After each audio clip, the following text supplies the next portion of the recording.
Welcome to the 125th installment of Ear to the Ground, the Land Stewardship Project's audio podcast on family farming, sustainable agriculture, local food systems, and local democracy. I'm Brian DeVore, editor of the Land Stewardship Letter. The Beginning Farmer and Rancher Development Program, called BFRDP for short, is a competitive grants initiative authorized in the 2008 Farm Bill. The Land Stewardship Project was a key player in getting this program established, and BFRDP is administered by the USDA's National Institute of Food and Agriculture. BFRDP is the only federal program exclusively dedicated to training beginning farmers and ranchers. Program demand has far outpaced available resources, with 528 applications resulting in the awarding of 145 grants over the past 4 years. BFRDP grant recipients range from local community-based groups to academic and educational institutions. LSP has received BFRDP funding to, among other things, expand support for graduates of our Farm Beginnings course and help other community-based organizations adopt the Farm Beginnings model of training. Recently, LSP hosted a national meeting in Rochester, Minnesota, where BFRDP grant recipients from across the nation got together to discuss what the program is doing to help new farmers and ranchers start and succeed in agriculture. 80 projects from 45 states were represented in Rochester. During the meeting, I talked to Suresh Warren, the National Program Leader for the Beginning Farmer and Rancher Development Program. We talked about why such a program is needed and what kinds of initiatives it has funded since 2008. The program started with the 2008 Farm Bill. The first time we offered grants was in 2009 fiscal year. The goal of the program was to train beginning farmers and ranchers. The legislation defined beginning farmers and ranchers as those who have been operating a farm as a chief operator for less than 10 years. Since 2009, we have awarded $75 million worth of grants. We have funded about 145 projects around the nation. These projects train beginning farmers and ranchers. Last year, in 2011, we had 67 projects in operation, and these 67 projects had 38,000 people taking classes. Some of them may have been beginning farmers, others might have been established farmers, and others might have been those who are just thinking about farming. But 38,000 is a large number. I think the program has shared important information. Yeah, and that's what I was wondering is, what do you remember the discussions that took place when people were talking about the idea for a program like this? Why was it that it was felt that something like this was needed, I guess? Most people around the country felt that this program was needed because the average age of the farmer was 57. And over time, the average age of the farmer has been increasing. So they wanted to bring in a new generation of farmers so that U.S. agriculture could remain competitive and viable. There were also lots of other reasons for this program. The new people entering farming are from non-agricultural backgrounds. They needed training and education to be sustainable. There were lots of farmers looking forward to retiring, and they wanted to leave a legacy. They wanted to hand their farm over to a next generation, and they were finding it hard to locate new farmers. So this program was started really to link retiring farmers, the experienced farmers, with new and beginning farmers, create opportunities for the next generation. Yeah, and it seems like we've lost that ability to do that through, historically, where people maybe a retiring farmer had a child who was going to take over the farm at that time. We've had a bit of a gap there, so this seems like this is something that can maybe fill that gap a little bit. Yeah, I think perhaps a couple of generations ago, land was handed from one generation to another, and children took over their parents' farms. But that hasn't been happening in the recent years, and the new generation that is coming in is from either non-agricultural background or women farmers or new American farmers who did not know really the traditional methods of farming, and that was creating a problem. It certainly seems like there's been a demand for the programs, from the numbers that you're quoting. We every year get about 150, 180 applications for the grant programs. We are able to fund about 30% or less of these applications. And with 38,000 people taking classes in any 1 year, only with 65 projects in existence, today we have about 100 projects in existence. The next year's data, I expect at least we might have had about 50,000 students being trained in a year. During the 5 years of these Farm Bill grants, we estimate these grants will train about 150,000 students or 150,000 farmers. They may again not all be new beginning farmers, but it's still useful research-based information that is being communicated to a farmer, and that's useful. Well, so much for the I guess, myth that no one's interested in farming.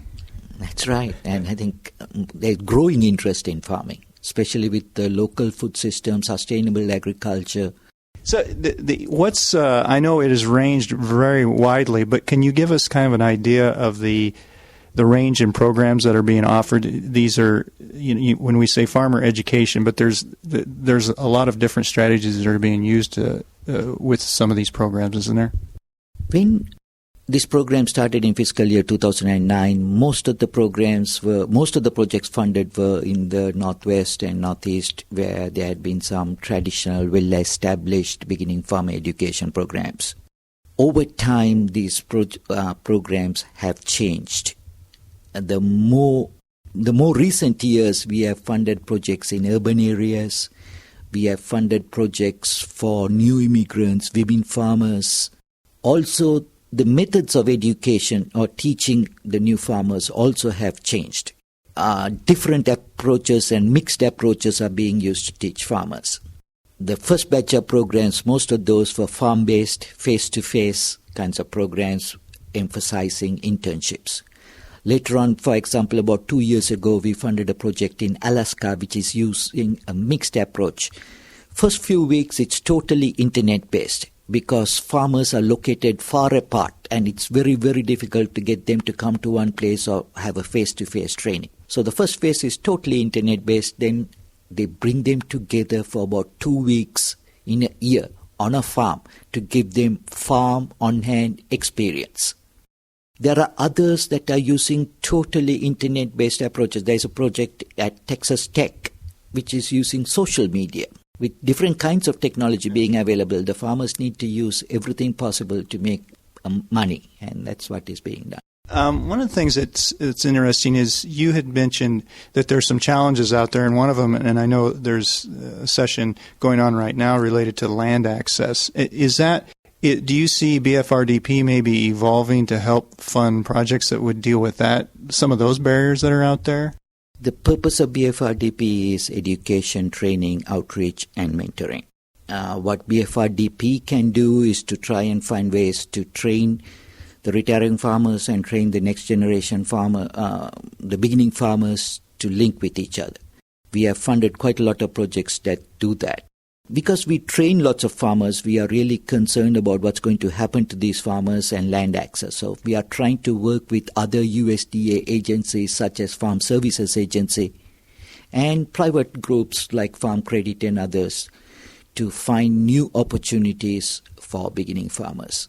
But that is not with BFRDP funding, but by looking for other government programs and linking them with the grantees. I think that's a good point. That they can have a great education, go through a great program, but then there's that next step, getting access to the land, getting access to credit, markets, that type of thing. And that's an important thing. USDA has several programs focused on beginning farmers and some even for established farmers. Like, for example, we have the Small Business Innovation Research Grants Program. That program can be used by small farmers, established and beginning farmers who are interested in conducting some research, but they want to try some kind of a new marketing method or new kind of crop, and they can submit a proposal and they can then get the grant to try it out. What do you see as some of the more exciting areas right now in beginning farmer training? I mean, some things that really maybe you think would have a lot of potential going into the future a little bit. Farm incubators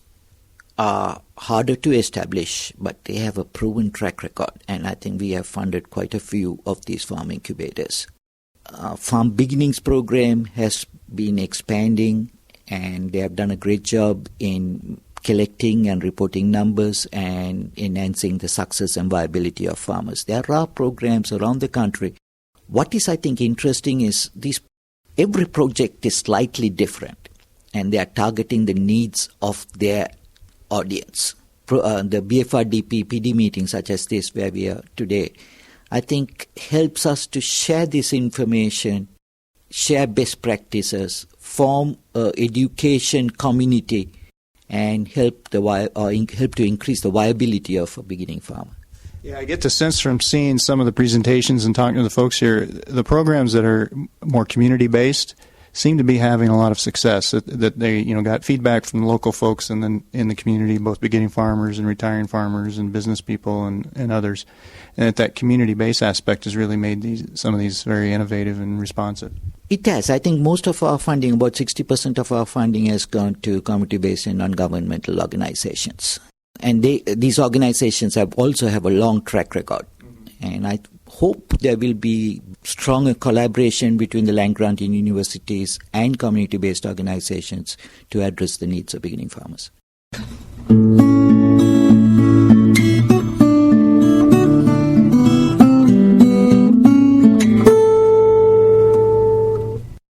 For more on the Beginning Farmer and Rancher Development Program, see www.landstewardshipproject.org and search under Federal Farm Policy. If you have comments or suggestions about this podcast, contact Brian DeVore at bdevore@landstewardshipproject.org, or you can call 612-722-6377. Thanks to Laura Borgendale, Western Minnesota musician, for Ear to the Ground's theme music. And a special thank you to all of Land Stewardship Project's members who make initiatives such as this podcast possible. If you're not a member, visit landstewardshipproject.org to learn how you can support LSP. Thanks for listening.